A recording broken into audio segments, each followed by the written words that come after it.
মন্ত্রী জনাব আমির খসরু মাহমুদ চৌধুরী ত্রয়োদশ জাতীয় সংসদের প্রথম অধিবেশনের শেষ দিনে উত্তপ্ত বক্তব্য আর পাল্টাপাল্টি অভিযোগে সরব সংসদ।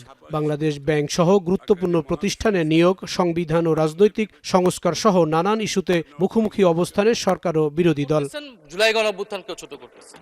রাষ্ট্রপতির ভাষণের ওপর আলোচনায় বিরোধী দলীয় হুইপ নাহিদ ইসলাম অভিযোগ করেন, ৭২-এর সংবিধানকে আওয়ামী লীগ এবং জুলাই সনদকে কলুষিত করেছে বিএনপি। দ্রুত সাংবিধানিক সংস্কার পরিষদ গঠনের দাবি জানান তিনি।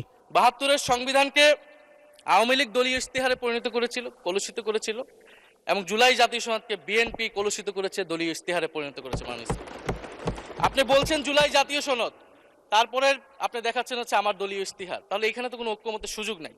অন্যদিকে বাংলাদেশ ব্যাংক সহ বিভিন্ন প্রতিষ্ঠানে নিয়োগ প্রক্রিয়া নিয়ে প্রশ্ন তোলেন বিরোধী দলীয় নেতা ডাক্তার শফিকুর রহমান। তার অভিযোগ, গুরুত্বপূর্ণ পদে নিয়োগ অপসারণের যে প্রক্রিয়া অনুসরণ করা হয়েছে তা গণতান্ত্রিক নয়। বাংলাদেশ ব্যাংকের মতো সেন্ট্রাল ব্যাংকের গভর্নর নিয়োগের ক্ষেত্রে যে কাজটা করা হয়েছে এবং সাবেক গভর্নরকে বিদায় দেওয়ার যে পদ্ধতি অনুসরণ করা হয়েছে, জাতি এটা দেখেছে।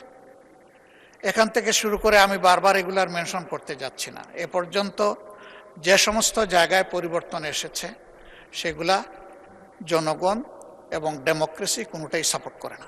রাষ্ট্রপতির ভাষণের ওপর আলোচনায় অর্থমন্ত্রী বলেন, যাদের ঋণখেলাপি বলা হচ্ছে তারা গত ১৭ বছর নানা জুলুমের শিকার হয়েছে। বিএনপির কোনো ব্যবসায়ী ব্যবসা করতে পারেননি। বিগত দিনে লুটপাটের ক্ষতি বহন করতে হচ্ছে সরকারকে উল্লেখ করে অর্থমন্ত্রী জানান, জ্বালানিতে ৩৬,০০০ কোটি টাকা ভর্তুকি দিচ্ছে সরকার।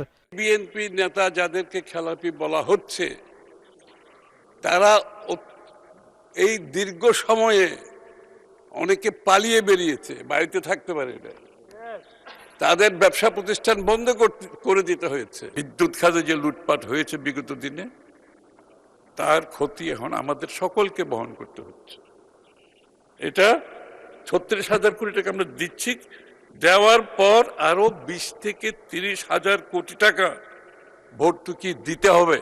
জামায়াতের এমপিদের কোনো ব্যাংক নেই উল্লেখ করে বিরোধী দলীয় সংসদ উপনেতা সৈয়দ আব্দুল্লাহ মোহাম্মদ তাহের বলেন, জুলাই সনদ নিয়ে প্রতারণা করছে বিএনপি। এ সময় সংসদে তুই রাজাকার শব্দ বাতিলের আহ্বান জানান তিনি। যে দল ক্ষমতা মেজরিটি পাবে তার অনুসারে করবে, এটা কিন্তু আমাদের আলোচনার অংশ ছিল না। দ্যাট ওয়াজ অলসো প্রতারণা। এই প্রতারণা কার পক্ষ থেকে হয়েছে এটা ন্যাশনের কাছে আমরা এক্সপোজ করবো ইনশাআল্লাহ। স্বরাষ্ট্রমন্ত্রী সালাউদ্দিন আহমেদ বলেন, সংস্কারের বাহানায় নির্বাচন বন্ধ হতে পারত, তাই অন্তর্বর্তী সরকারের কাছে তা আদায় করতে হয়েছে। ৭১-এর চেতনা বিক্রি করতে করতে একটি দল পালিয়ে যেতে বাধ্য হয়েছে উল্লেখ করে স্বরাষ্ট্রমন্ত্রী বলেন, একই ধারাবাহিকতায় জুলাই বিক্রি ঠিক হবে না। যে এরা সংস্কারের বাহানায় যদি নির্বাচনটা না হতে দেয়, সেজন্য আমরা সবকিছুতে আপোষ করে জুলাই জাতীয় সনদও স্বাক্ষর করেছি।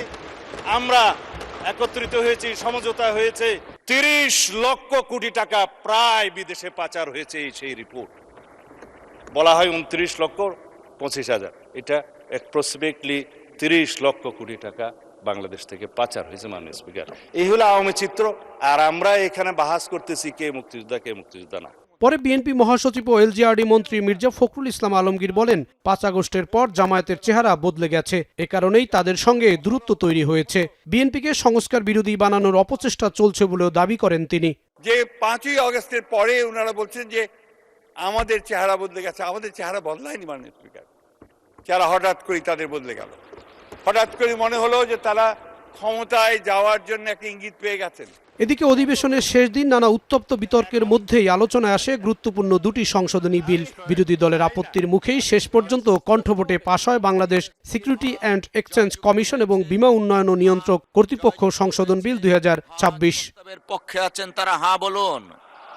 জাহিদ হাসান, এখন, ঢাকা। আমার মনে হয় হ্যাঁ জয়যুক্ত।